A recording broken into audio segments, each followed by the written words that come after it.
Hello दोस्तों, स्वागत है आप सभी का इस सेशन में। This session is part of a संकल्प सीरीज जहां पर हम जेआईबी के चारों पेपर्स के 25 most important topics, each component के 25 मोस्ट इम्पॉर्टेंट टॉपिक्स को डिस्कस कर रहे हैं। एंड इस सेशन में हम Indian economy, Indian financial system, इसका बहुत important topic that is leasing and hire purchase, जिससे बार बार एग्जाम में क्वेश्चन आता है, वो डिस्कस कर रहे हैं। This is actually chapter 39 of your module D and IFS, and I hope you all are ready to discuss very important topics in this। ठीक है, तो ये टॉपिक किस तरीके से एग्जाम पॉइंट ऑफ व्यू से कितना इंपॉर्टेंट है, किस तरह के क्वेश्चंस एग्जाम में आते हैं, कैसे क्या ईच सब टॉपिक को हमें डीपली पढ़ना है, कैसे पढ़ना है, इस तरीके ये सारी इन्फॉर्मेशन आपको इस पर्टिकुलर टॉपिक से रिलेटेड मिलेगी in this video. So please stay tuned till the end of this video. And JAIIB exam के अगर आप लोग प्रिपरेशन कर रहे हैं, then you should know that previous year questions और उनसे derived most important topics and MCQs आपके प्रिपरेशन में बहुत ही अच्छा हेल्प कर सकते हैं।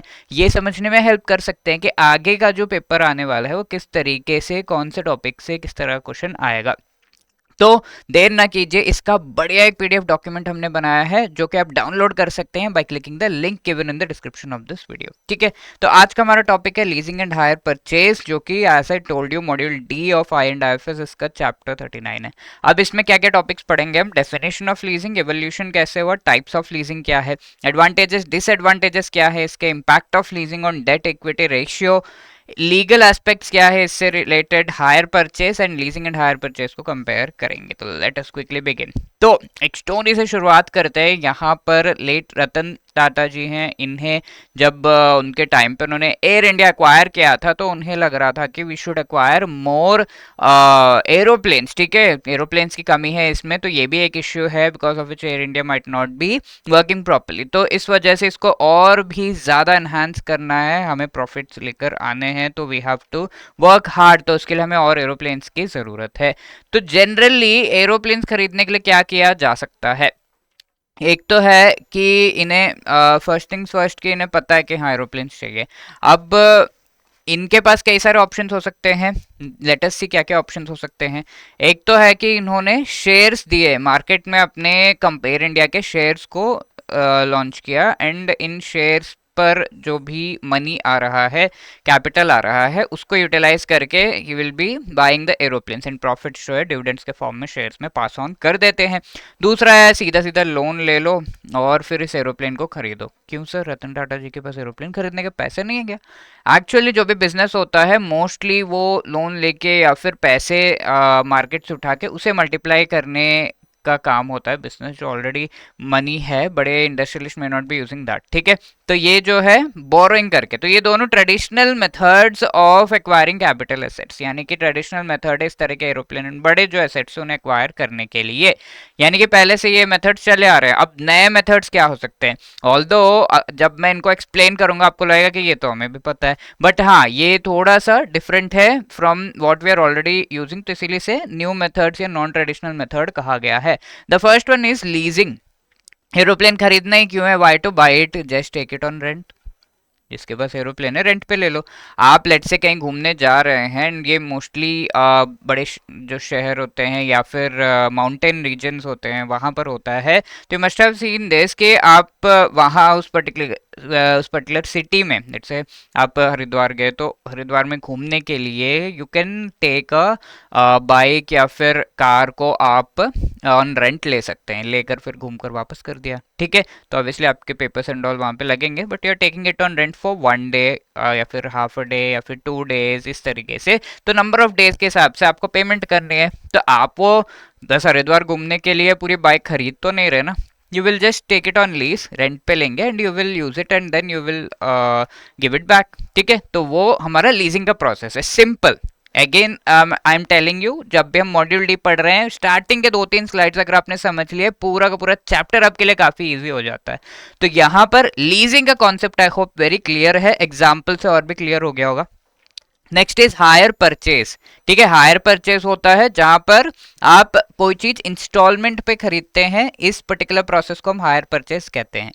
इंस्टॉलमेंट पे लेट से आप एक कार ले रहे हैं, एक घर ले रहे हैं, तो ऐसे केस में ईच मंथली बेसिस पर you will be paying the instalment, and इसमें पूरा का पूरा जो एसेट कॉस्ट है, लेट से 5 लाख की कार है, 50 मंथ्स का जो है पूरा इंस्टॉलमेंट है, तो you'll be paying around 10,000 per month and with interest ना। तो इस तरीके से आपका पूरा इंस्टॉलमेंट कवर करता है एसेट के कॉस्ट को, एंड ईच मंथ पे आपको थोड़ा एक्स्ट्रा भी पे करना पड़ेगा, that is called the interest cost. तो this is what is the actual cost या फिर ईच मंथ का इंस्टॉलमेंट जो है वो होता है। तो that is hire purchase, you are just hiring it, you are taking it, ले रहे हैं आप, एंड फर्स्ट इंस्टॉलमेंट पे करते ही आपको वो चीज अवेलेबल हो जाती है, isn't it? Your that particular asset is available for you to use, and आप by the end of paying the last installment आप उसके ओनर भी बन जाते हैं।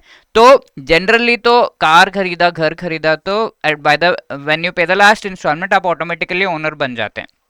हायर परचेज में एक ऑप्शन मिलता है कि whether you want to become the owner और नॉट, और you want to return it, ठीक है? जो भी ओरिजिनल ओनर था उससे आपने लिया था, आप या तो ओनर बन सकते हैं या रिटर्न कर सकते। तो ये दो मेथड्स है जिससे रतन टाटा जी एक्चुअली एक्वायर कर सकते हैं ये सारे जो एरोप्लेन से उन्हें, ठीक है? तो यहाँ चारों मेथड्स को हमने डिस्कस कर लिया, एंड हमारा जो इस सेशन में टॉपिक है डिस्कशन का, हमारा जो सिलेबस का स्कोप है that is leasing and hire purchase, ठीक है? First of all let us try to understand this leasing further. अब इसमें कई सारे पॉइंट्स है। फर्स्ट थिंग इज ये जो एरोप्लेन है, लेट अस से रतन टाटा जी वो बोइंग के जो ओनर है, I hope you have an idea Boeing company के बारे में, तो उसके जो ओनर है उनसे ये पर्टिकुलर एरोप्लेन ले रहे हैं। अब इस एरोप्लेन को लेते हुए जो प्रोसेस है लीजिंग का, इसमें कई सारी चीजें हैं। फर्स्टली क्या मिलता है आपको? एक right to use that particular aeroplane, ये मिल जाता है। तो that process of transferring the right to use for some amount of time या फिर for indefinite amount of time, that is called leasing. इसमें पार्टीज कौन कौन से एक्चुअली लीजिंग में? There is lessor and lessee. Lessor is the one that is the owner, ठीक है? नाम में थोड़ा राइमिंग है, आप इस तरीके से याद रख सकते हैं, लेसर ओनर। लेसी है जिसको ये एरोप्लेन या फिर जो भी एसेट है वो लीज पे चाहिए, ठीक है? रतन टाटा जी को यहाँ पर लीज पे वो एरोप्लेन चाहिए, तो he is taking it on lease, lessor lessee, इस तरीके से। तो these are the parties. Second, आपको एक्सक्लूसिव राइट मिलता है। किस तरह का राइट? ओनरशिप तो नहीं मिलती है लीजिंग में आपको, ओनरशिप रेंट पे आप रह रहे हैं कहीं पे, लेट से किसी घर में रेंट पे रह रहे हैं, बेस्ट एग्जाम्पल, आप उसके ओनर बन जाते हैं क्या? नहीं बनते। You are getting the right to possess it, you are getting the right for the economic use, ठीक है? दो चीजें हैं। आप घर पे थोड़ा कंपेयर कर लेते हैं, आप you are staying at a home, rent पे रह रहे हैं, आप इसका रेंट दे रहे हैं, तो आप इसके ओनर तो नहीं बनते, पहली बात। दूसरी बात, आप उस घर में रह सकते हैं, तो यू आर पोजेसिंग इट, ठीक है? तीसरी बात, कई बार आप ओनर से परमिशन भी ले लेते हैं कि मुझे छोटा सा बिजनेस करना है यहाँ पे, तो that is called the economic use, you are trying to get profit out of that asset, ठीक है? तो वो आप लेट से कोई ट्यूशंस पढ़ा रहे हैं या फिर कुछ और बिजनेस वहां से कर रहे हैं, तो ऐसे केस में the rent will be slightly higher, but हाँ the owner will allow you. तो यहाँ पर भी लीजिंग में आपको पोजेशन भी मिल रहा है, इकोनॉमिक यूज भी आप कर सकते हैं। आई होप इस एग्जांपल से आप रिलेट कर पा रहे हैं। एंड ये चीज स्पेसिफाइड टाइम पीरियड के लिए आपको मिल जाती है, 9 months 6 months in certain leasing cases, and other leasing के जो केसेस है उसमें आपको एक्स्ट्रा अमाउंट ऑफ टाइम भी मिल जाता है।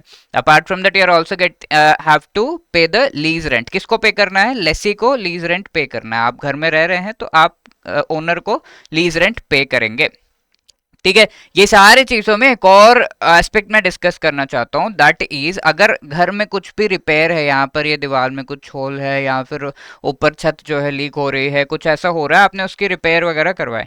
अब रिपेयर करवाने के बाद whose responsibility it is to pay for the repair, ठीक है? इमीडिएटली तो आप पे कर दे रहे, बट अल्टीमेट रिस्पॉन्सिबिलिटी वो ओनर का ही होता है। तो maintenance is actually the responsibility of the lessor, ठीक है? तो ये चीज याद रखेगा। मेंटेन कौन करता है उस एसेट को?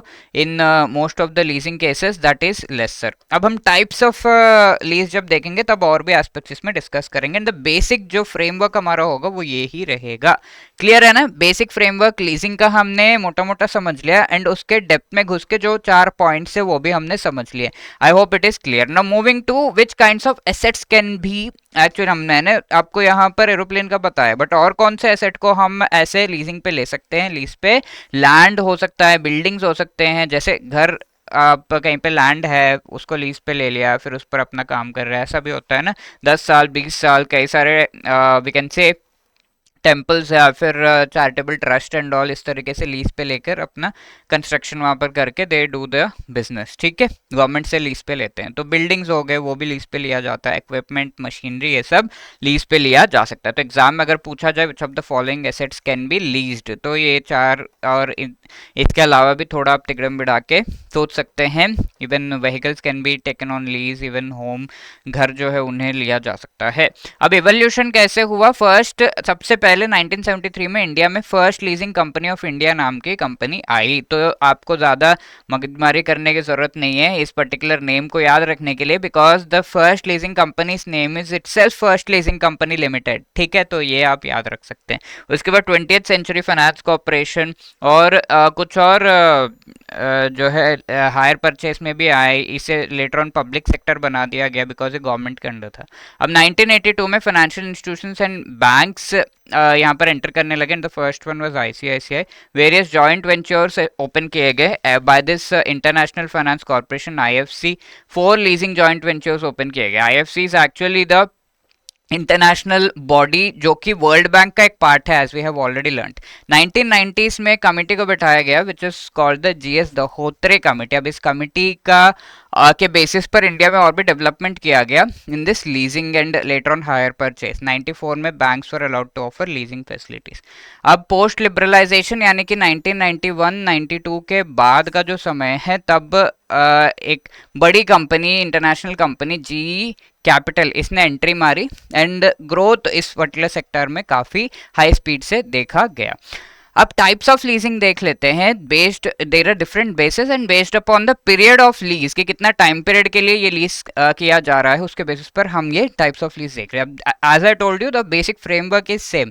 First type of lease is the finance lease, ठीक है। तो अब फाइनेंस लीज की बात करें तो सबसे पहली बात कि पार्टीज कौन कौन से हैं, same, lessor and lessee, parties तो सेम है।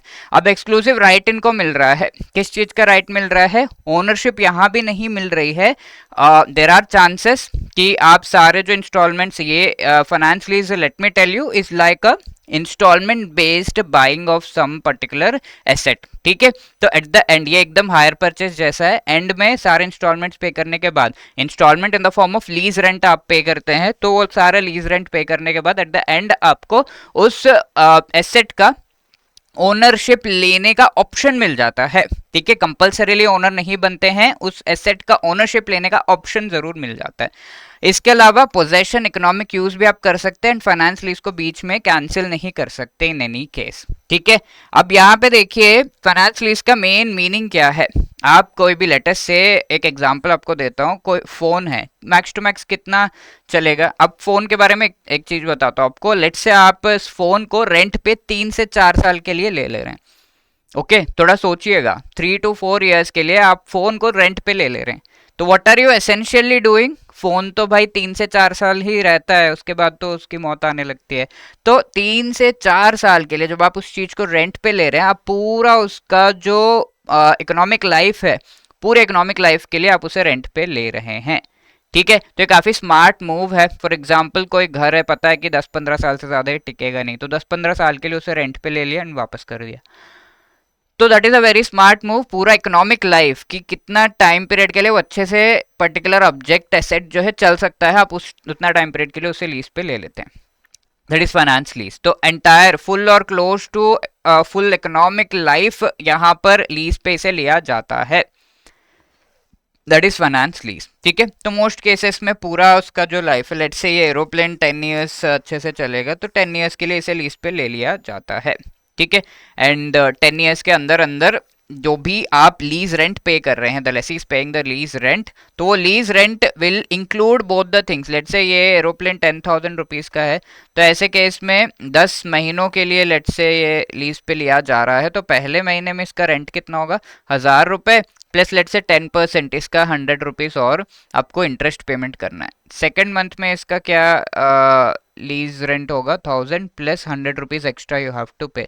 तो इस तरीके से इन टोटल ईच मंथ में 10 मंथ्स में total cost of that aeroplane वो आप चुकता कर दे रहे हैं, तो that is 10,000 rupees you are paying, and along with that you are also paying certain extra interest cost. तो ये पूरा मिलाकर आपका जो है लीज रेंट बन जाता है, क्लियर है। अब ये एसेट कॉस्ट जो यहाँ पर लग रहा है, can you just tell me कि ये रेवेन्यू एक्सपेंडिचर है या कैपिटल एक्सपेंडिचर है आपके तरफ से। ये एसेट जो भी आपके पास आ रहा है, तो जनरली लीज में आप बस रेंट दे रहे हैं, रेंट एक रेवेन्यू एक्सपेंडिचर है because you are just consuming it, you will return that asset back. But यहाँ finance lease and even hire purchase में हम ये डिस्कस करेंगे, तो फाइनेंस लीज में एसेट कॉस्ट जो है it is a capital expenditure, because यहाँ पर एसेट का पूरा जो कॉस्ट, जो पैसा एसेट का कॉस्ट डिफाइन कर रहा है, like 10,000 rupees you are paying in 10 months, 1000 each में, तो ये 1000 क्या है, ये एक्चुअली एसेट कॉस्ट है। तो asset cost is actually A capital expenditure because आप उस एसेट को एट द एंड एक ऑप्शन मिलता है कि आप ओन कर सकते हैं। क्लियर है ना? तो asset cost is capital expenditure, well interest cost is always a revenue expenditure. आपका कोई एसेट या लाइबिलिटी में वेरिएशंस नहीं हो रहे हैं, you are just paying this for the consumption of that particular asset. ठीक है, अभी non cancellable. And finally one point I would like to say is normally lease में मेंटेनेंस का पूरा सिरदर्द लेसर के सर पे होता है जो ओनर है। अब धीरे धीरे लेट से आपने कार इंस्टॉलमेंट पे लिया है, कार को कुछ डैमेज होता है तो वो आपका ही सरदर्द है, फिर वेंडर के पास जाके आप थोड़े बोलोगे कि ये ठीक करा के दो, तो आपने खराब किया है क्योंकि आप अब ओनर बनते जा रहे हो उसका। ऐसे ही ये इंस्टॉलमेंट पे लिया हुआ तो मेंटेनेंस का पूरा काम लेसी का है। अब इसके बेनिफिट्स क्या है, लीज जो है एसेट को एक्वायर करने में काफ़ी अच्छे से हेल्प करता है। धीरे धीरे इंस्टॉलमेंट देकर फाइनेंस लीज के थ्रू आप उस एसेट को एट द एंड ऑप्शन मिलता है कि आप एक्वायर कर ले। Uninterrupted use during the entire economic life आप कर सकते हैं। ठीक है, बाकी लीज में ये कि 10 साल 5 साल लिमिटेड टाइम पीरियड, बट इसमें आप uninterrupted use during the entire economic life, पूरा लाइफ पीरियड के लिए आप उसे यूज कर रहे हैं एंड उसका पूरा फुल कॉस्ट एक बार में देने की जरूरत भी नहीं है। तो ये बहुत अच्छा ऑप्शन बन जाता है टू गेट दिस। अब next type is operating lease, short time period के लिए होता है, like 5 years 10 years in the case of aeroplanes and other assets can be computers, windmills वगैरह। एंड इसमें मेंटेनेंस का सिरदर्द as I told you normal lease में lessor जो कि ओनर होता है उसका ही होता है। Differentiating these both we can say, ये वाला टेबल बार बार एग्जाम में आता है तो बहुत अच्छे से इसको समझिए, याद करने की जरूरत नहीं, समझना काफी है बिकॉज इसके पॉइंट्स आ जाते हैं एग्जाम में। अब फाइनेंस लीज की बात करें, it is generally for the whole useful life of the asset, operating lease short duration के लिए होता है। रिवोकेशन यानी कि फाइनेंस लीज कॉन्ट्रैक्ट को रिवोक या बीच में खत्म नहीं किया जा सकता, ऑपरेटिंग लीज को हम खत्म कर सकते हैं। मेंटेनेंस, सारे जो कॉस्ट है यहाँ पर मेंटेनेंस, टैक्सेस, इंश्योरेंस, ये सारा कुछ लेसी उसको फाइनेंस लीज में लेसी जो पर्सन उसको एक्वायर कर रहा है दैट पर्सन इज, जैसे यहाँ पे रतन टाटा जी उसका ओनर बनते जाते हैं with each instalment that he is paying, तो लेसी का सरदर्द होता है सारा कुछ। मेंटेनेंस का पूरा सरदर्द ऑपरेटिंग या नॉर्मल लीसेस में लेसर यानी कि ओनर के ऊपर होता है। ऑब्सोलेसेंस रिस्क यानी कि वो जो एसेट है, लेट्स से हमने 10 years के लिए उसे लीज पे लिया बट 1 साल में ही खराब हो गया, तो ऑपरेटिंग लीज में ये जो खराब हो गया उसका रिस्क किसका है, ये होता है लेसर का, यानी कि ओनर को वापस कर दो ठीक है चलता है। बट फाइनेंस लीज में ऐसा नहीं है, लेसी को खुद ही बेयर करना होता है। जिसने उसे, आपने कार को इंस्टॉलमेंट पे ले रहे हैं, कार में कुछ डैमेज है तो वो आपका ही सिरदर्द है बिकॉज आपने पहले नहीं देखा that is the thing. Option to purchase, तो फाइनेंस लीज में आपको फाइनली एक ऑप्शन मिल जाता है कि you can purchase it, operating lease में ऐसा कोई ऑप्शन नहीं है कि आप उसे परचेज कर सकते हैं। Let us try to answer this question, ये मई 2025 में आया था। An aircraft of an Indian company is being leased to a company in UAE for short term, तो क्लियरली दिया हुआ है शॉर्ट टर्म यहाँ पर, तो किस तरह का लीज यहाँ पर यूज किया जा सकता है मोस्ट अप्रोप्रिएटली।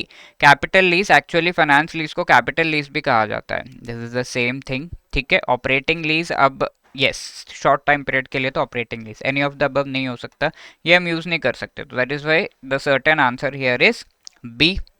ठीक है, मई 2025 का क्वेश्चन। तो ऐसे आप छोटे छोटे केस स्टडी टाइप के क्वेश्चन पूछ लेते हैं। अब टाइप्स ऑफ लीजिंग में और फर्दर है, लाइक बेस्ड अपॉन कि किस तरीके से उस एसेट को फाइनेंस किया जा रहा है, कैसे वो एसेट एक्वायर किया जा रहा है बाय द लेसर। ठीक है, तो पहला तो हो सकता है कि डायरेक्ट लीज, जिसमें डायरेक्टली बाय किया एसेट को एंड लीज पे दे दिया। लेट्स से आपको एक पर्टिकुलर काइंड ऑफ बाइक चाहिए, रॉयल एनफील्ड कोई लेट्स से मिटियोर, तो वो अवेलेबल नहीं है किसी वेंडर के पास, तो उसने उस बाइक को बाय किया एंड देन आपको रेंट पे दे रहा है। तो ऑब्वियसली ये बड़े केसेस में होता है, not in the case of bike या कार रेंट जो आप घूमने के लिए लेते हैं, बट येस डायरेक्ट लीज ये है। अब next is a leveraged lease. Leveraged lease होता है जहाँ पर उस जो भी पर्सन है, लेट्स से आपने रॉयल एनफील्ड मांगा कि ये रेंट पे मुझे चाहिए, तो उसके पास है नहीं, उसने उसे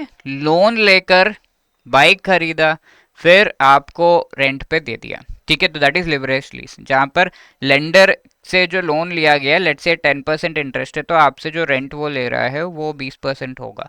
तो इट इज जो भी पूरा कॉस्ट है of this particular loan is very properly secured by the lease rent. Lease rent से फायदा ही होता है, एक्स्ट्रा अमाउंट ही मिलता है लेसर को, ठीक है। अब third is sale and lease back. तो इसमें क्या हो रहा है, जो लेसी है, जो हमारे रतन टाटा हैं, वो ये कह रहे हैं कि मेरे पास एक एरोप्लेन पड़ा हुआ है, लेसर जो बोइंग का ओनर है वो कह रहे हैं कि ये एरोप्लेन आप मुझसे खरीद लो, ठीक है। खरीदने के बाद जितना भी करोड़ों रुपए है वो फिर इन्हें मिल जाएगा, 10 करोड़ लेट से, ठीक है। I don't know the cost but क्या मोस्टली ये इससे ज़्यादा होता होगा। तो 10 करोड़ लेट से वो आपको मिल जाएगा। अब ये लेने के बाद, ठीक है, ये पैसे ले लिए। अब उसके बाद ये कह रहे हैं कि जो एरोप्लेन मैंने आपको दिया था ना वो मुझे लीज पे दे दो, I will use it and I will pay the lease rent, ठीक है। लेट्स से ऑपरेटिंग लीज पे 10 साल के लिए ले लिया, और यहाँ पर डबल, ठीक है, बेस्ट ऑफ बोथ वर्ल्ड, सोने पे सुहागा कहते हैं ना, तो दैट इज द थिंग। 10 करोड़ रुपीज भी मिल गए, एरोप्लेन भी मिल गया, and he is not even paying for the aeroplane, जो लीज रेंट थोड़ा बहुत है वो पे करते हैं। This is a wonderful phenomenon aspect, ठीक है, of leasing, sale and lease back जो मेथड है।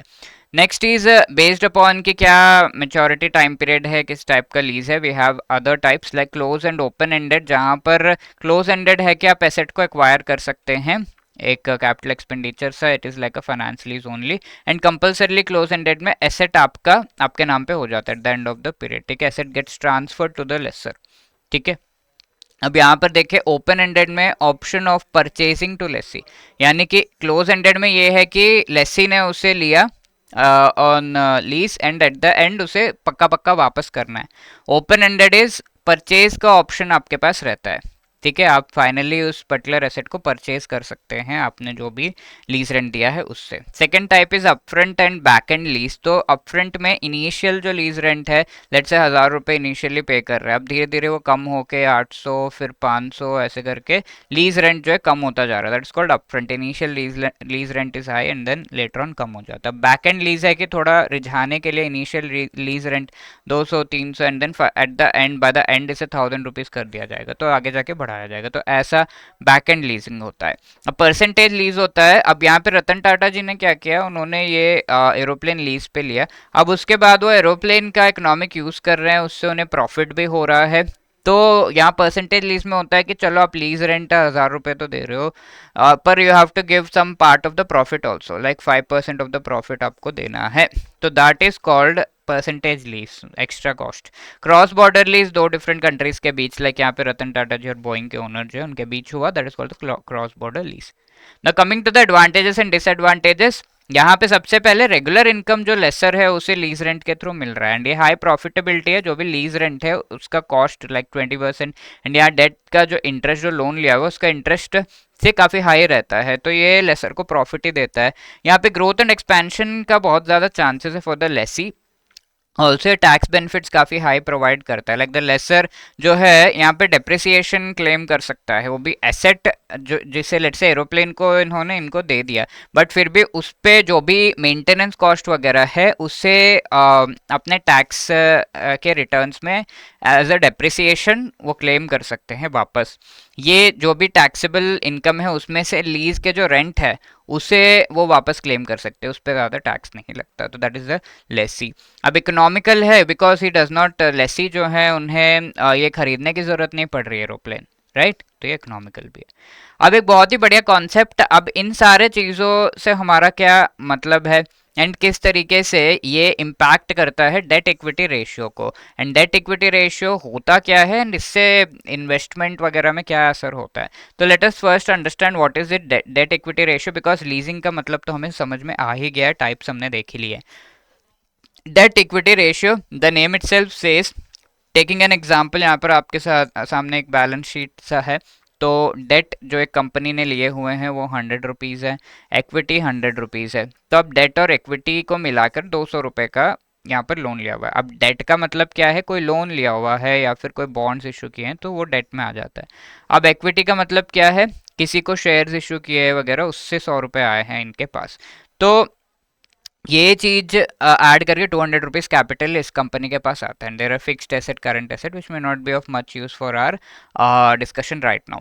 अब डेट इक्विटी रेशियो कितना है, 100:100, 1:1 आ रहा है ना डेट इक्विटी रेशियो, तो that is your normal debt equity ratio. अब ये रेशियो अगर ज़्यादा है 6:1 किसी कंपनी का एंड 2:1 किसी कंपनी का, अब इन दोनों को कंपेयर करें तो इनका डेट कम है, यानी कि लोन्स कम लिए हुए हैं, तो जब लोन होता है तो उसे चुकता करने में कई बार डिफिकल्टी होती है, तो डेट जितना कम रहेगा, इक्विटीज से कितना बैलेंस उसका रहेगा, तो दैट इज एक्चुअली समथिंग जो इन्वेस्टर्स अच्छा मानते हैं। तो कंपनी ए या कंपनी बी दोनों में से किस में ये इन्वेस्ट करेंगे, कंपनी ए में करेंगे, बिकॉज इसका डेट इक्विटी रेशियो बेटर है, तो दैट इवन इफेक्ट्स इन्वेस्टमेंट्स। ठीक है, अब लीज लेते हुए डेट इक्विटी रेशियो पे किस तरह का इफेक्ट होता है, तो let me tell you, there is actually no effect on the debt equity ratio. Why so sir, अगर हम ये फर्म ए की बात करें, इसने 100 रुपए का लोन लेकर एरोप्लेन खरीदा, तो इसका डेट इक्विटी रेशियो 2:1 हो गया। और फर्म बी ने क्या किया है, इसने लीज पे एरोप्लेन लिया, तो देख बताइए मुझे कहाँ पर इसका लीज रेंट दिख रहा है बैलेंस शीट में, कहीं भी नहीं दिखता, because it is a revenue expenditure, and ये बैलेंस शीट के मेन पार्ट में कहीं आपको देखने को नहीं मिलता, बिकॉज ना तो ये कोई इक्विटी कैपिटल है ना कोई डेट है, हम उस एसेट को एक्वायर ही नहीं कर रहे हैं, तो एसेट लाइबिलिटी में आने का चांस ही नहीं है, वो पूरा का पूरा रेवेन्यू एक्सपेंडिचर होता है, तो it does not come in to the main part of the balance sheet, and so debt equity ratio remains unchanged, same to same रह जाता है, because of which impact of leasing on debt equity ratio क्या है, it remains unchange. तो कई बार इस से related exam में क्वेश्चंस आए हैं, कई बार डायरेक्ट आया है debt equity ratio increases it decreases because of leasing, it remains unchange, तो unchange is the right answer, और कई बार ऐसा क्वेश्चन भी आया है अक्टूबर 2024 में। Please pause the video and try this question yourself, ठीक है, you should definitely try it, pause करके ट्राई करिए, ठीक है। So now let us do this. Which among the two IT companies A and B who wants to buy machinery will have better debt equity ratio if firm A borrows 1 lakh rupees to buy the softwares and firm B takes the software on lease? ठीक है, A का क्या काम है, 1 lakh rupees बोरो करके इसने software लिया है, लेट्स से इसके दोनों के पास 1 lakh and 1 lakh debt equity था, ठीक है, है बेटर डेट इक्विटी रेशियो। और बी का अगर हम देखें, इसके पास भी 1 lakh and 1 lakh debt equity था लेट्स से, और ए ने क्या किया, 1 लाख रुपीस बोरो किए, तो इसका डेट क्या होगा, इंक्रीज होगा डिक्रीज होगा, इंक्रीज होगा, तो ये 2 लाख एंड 1 लाख हो जाएगा, और डेट इक्विटी रेशियो इंक्रीज होगा डिक्रीज होगा, 1:1 था पहले, 1:1 से 2:1 इंक्रीज हो गया। अब बी का अगर हम बात करें, 1 lakh is to 1 lakh let's say, अब इसने क्या किया, लीज पे लिया, तो रेंट तो कहीं भी दिखता नहीं है एसेट या लायबिलिटी में, तो the debt equity ratio remains 1:1 only, ठीक है। तो बी का जो डेट इक्विटी रेशियो है वो सेम रहता है, so there are higher chances कि कंपनी बी में हमारा ये जो है इन्वेस्टमेंट जाए, ठीक है। दो कंपनीज को जब कंपेयर करना है, which has a better debt equity ratio is company B, because इसने क्या किया है, फर्म बी ने किया हुआ है लीज पे सारा कुछ लिया हुआ है, क्लियर है ना। तो ऐसा केस स्टडी टाइप का क्वेश्चन भी आपके एग्जाम में आ जाता है। ना moving ahead, what are the legal aspects, यहाँ पर ट्रांसफर ऑफ प्रॉपर्टी एक्ट के तहत लीजिंग को डिफाइन किया गया है, लेसर अगर थोड़ा टाइम पीरियड के लिए पीरियोडिक रेंट लेते हुए लेसी को कुछ asset for the economic use provide करता है, तो that is called the leasing. इसी तरीके से इंडियन अकाउंटिंग स्टैंडर्ड नंबर 19 में लीजिंग डिफाइन किया गया, for a particular payment right to use for a particular time period ये दिया जाता है, and that is called leasing. Sale of goods act में transfer of right to use ये दिया जाता है, और इसे सेल नहीं माना जाता, बट जीएसटी में जीएसटी के पर्पसेस के लिए इसे सेल माना जाता है, सो दैट उस पर टैक्स जीएसटी तो एटलीस्ट लग सके, ठीक है, डायरेक्ट टैक्स नहीं इनडायरेक्ट टैक्स लगता है। इंडियन कॉन्ट्रैक्ट एक्ट अगर हम देखें, इसमें एक प्रोसेस बताया गया, दैट इज बेलमेंट। तो बेलमेंट में बेली बेलर ये होता है, they are just like lessee and lessor in the lease finance, ठीक है। तो सेम प्रोसेस को थोड़ा अलग नाम से इंडियन कॉन्ट्रैक्ट एक्ट में डिफाइन किया गया है। Finally let us discuss higher purchase. Hire purchase की बात करें तो again looking at the same framework, parties कौन कौन से हैं यहाँ पर, तो पार्टीज के नाम अब चेंज हो चुके हैं बिकॉज वहां पर लीजिंग से रिलेटेड लेसर लेसी था।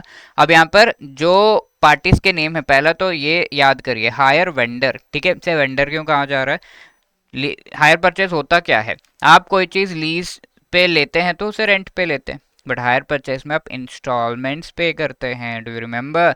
लेटेस्ट से आप एक कार ले रहे हैं इंस्टॉलमेंट पे करके, तो आप इंस्टॉलमेंट्स पे कर रहे हैं and you are taking that on hire purchase. तो जो जिसने भी आपको एक कार दी है वो तो वेंडर ही हुआ ना। ऐसे ही जिसने एरोप्लेन दिया है वो हायर वेंडर हो गया एंड उसे हायर ही कहा जाता है, हायरर नहीं, बिकॉज वो ओनर नहीं रहता। The moment this first instalment is paid या फिर इनिशियल पेमेंट किया गया है, वो ओनर नहीं रहा। अब ओनर कौन बनने लगा है? हायरर या हायर परचेजर, जिसने वो पर्टिकुलर कार, जिसने वो एरोप्लेन लिया हुआ है ऑन इंस्टॉलमेंट्स, ठीक है। इन्हें एक्सक्लूसिव राइट मिलता है। There is option of ownership, ठीक है, पक्का पक्का नहीं है बट एक ऑप्शन मिलता है हायर परचेज का। लेट से 15 20 30 साल का हायर परचेज है, तो 30 साल के बाद आपको पूछा जाएगा चाहिए एरोप्लेन आपको खरीदना है, तो दैट ऑप्शन इज देयर, ठीक है। पोजेशन एंड इकोनॉमिक यूज का ऑप्शन तो है ही है। अब इसके अलावा परचेज प्राइस यहाँ पर डिसाइड किया जाता है कि कितना होगा एंड इंस्टॉलमेंट्स 36 to 48 मंथ्स का इंस्टॉलमेंट्स यहाँ पर होता है। तो ये क्वेश्चन भी एग्जाम में आ चुका है कि कितना मंथ्स का टाइम पीरियड के लिए इंस्टॉलमेंट होता है, तो 36 to 48 मंथ्स का इंस्टॉलमेंट होता है एंड ये instalment at the time of delivery of the asset fix कर दिया जाता है एंड बाय डिफॉल्ट हायरी उस पर्टिकुलर एसेट को वापस ले सकता है एंड हायरर जो है उसे रिटर्न, ये एसेट को रिटर्न भी लिया जा सकता है ऑन डिफॉल्ट। अगर यहाँ पर कोई भी पेमेंट, कोई भी इंस्टॉलमेंट नहीं किया गया है तो आपको कार रखने का मौका नहीं दिया जाएगा। Obviously the car will be taken back by the vendor, ऐसे ही एरोप्लेन भी वापस ले लेंगे। अब इनिशियली जब भी आप कोई कार खरीदते हैं, घर खरीदते हैं, तो इनिशियल थोड़ा डाउन पेमेंट भी आपको करना पड़ता है और ये डाउन पेमेंट अगर हम देखें 20 to 25% of the asset cost यहाँ हायर परचेज के केस में होता है, या फिर आप एक एफडी ओपन करके उसमें पैसे डाल दीजिए in the name of the owner, ठीक है। ऐसा डाउन पेमेंट आपको करना होता है। Now if you see the evolution, first hire purchase company का नाम ना फर्स्ट हायर परचेज कंपनी नहीं है, कमर्शियल क्रेडिट कॉर्पोरेशन है इंडिया में जो आई थे। Two forms of hire purchase बहुत ज़्यादा फ्लरिश करता है। Consumer durables like sewing machine को हायर परचेज पे लिया जाता है, ऑटोमोबाइल्स क्योंकि इनका पोजेशन काफ़ी ईजी हो जाता है ऐसे में, जैसे मैंने कार का एग्जाम्पल दिया आपको, car loan. And finally lease finance and hire purchase का बड़ा अच्छा डिफरेंस बताया हुआ है बुक में। तो ये जो डिफरेंस है इस पे क्वेश्चंस बहुत आते हैं एग्जाम में। लीज फाइनेंस का meaning it is a transaction commercial arrangement where by equipment owner और manufacturer conveys to the equipment user right to use the equipment for a particular rent. थोड़ा रेंट इसमें define ही किया है, rent के लिए right to use transfer किया जाता है। Hire purchase type of instalment है, ठीक है। यहाँ पर क्लियरली फर्स्ट लाइन में दिया हुआ है कि इंस्टॉलमेंट क्रेडिट है। Purchaser agrees to take the goods on hire and rent provide करता है repayment of the principal as well as interest and finally एक option to purchase that particular asset ये भी होता है। क्लियर है ना? अब ऑप्शन क्या है लीज फाइनेंस में? फाइनेंस लीज को छोड़ के बाकी लीज में कोई खरीदने का ऑप्शन नहीं है, बट हायर परचेज में हमेशा ही एक ऑप्शन होता है to purchase it. Nature of payment कैसा है? लीज रेंटल जो पे किया जा रहा है सारा कुछ रेवेन्यू एक्सपेंडिचर का पार्ट है। As we have seen lease finance में मोस्टली जस्ट कंजम्पशन के लिए पैसा दिया जा रहा है and then you consume that particular object. Hire purchase में जो इंटरेस्ट एलिमेंट है वो रेवेन्यू एक्सपेंडिचर है, बाकी जो एसेट कॉस्ट वाला पार्ट है, asset cost plus interest cost ये दिया जाता है ना हायर परचेज का जो रेंटल्स होते हैं। तो रेंट में ये जो एसेट कॉस्ट है वो तो capital expenditure, but interest cost जो है ये रेवेन्यू एक्सपेंडिचर होता है। और कौन ये पर्टिकुलर जो हमारा एसेट है उस पर डेप्रिसिएशन को क्लेम कर सकता है, ठीक है।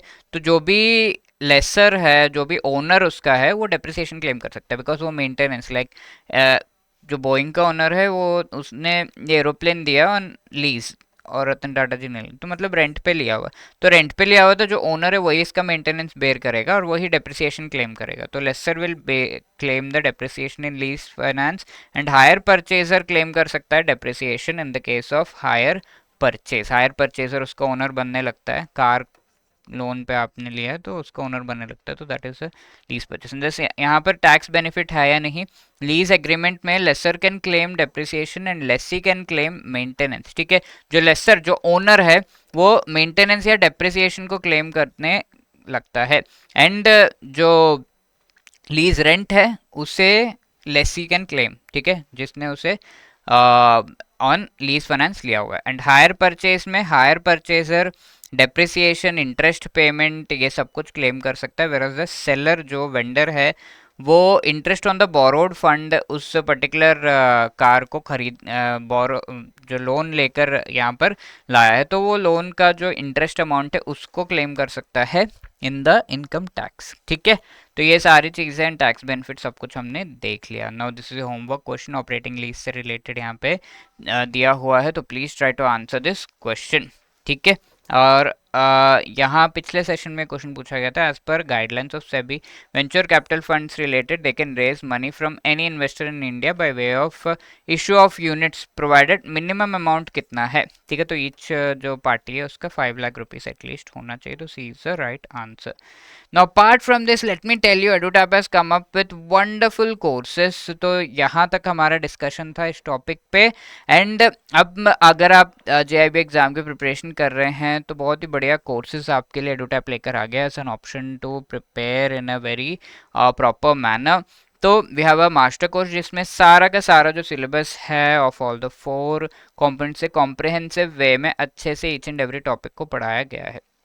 ईच एंड एवरी कंपोनेंट के आपको chapter wise MCQs, chapter wise notes, full length mock test, and exam से पहले रिवीजन का भी आपको टेंशन लेने की जरूरत नहीं, बिकॉज लाइव क्लासेस के थ्रू मोस्ट इंपॉर्टेंट टॉपिक्स हम आराम से आपको पढ़ा देते हैं, राइट। तो 8 एंड 12 मंथ्स के यहाँ पे वेरिएंट है and we have JIB 80 code इसको, एंड यहाँ पे जो डिफरेंट कूपन कोड्स है उसके थ्रू आप डिस्काउंट को अवेल कर सकते हैं on these courses. So please check out the coupon code on our website, link for this courses are given in the description of this video. अब इसके अलावा जो ये तो मैंने चारों कंपोनेंट्स का बता दिया, अब आपको कोई एक सिंगल कंपोनेंट का एक खाली चाहिए तो जैब IAND IFS PPP AFM RBWM, तो वो आप यहाँ से बाय कर सकते हैं, राइट। सिंगल कंपोनेंट के कोर्सेज भी अवेलेबल हैं।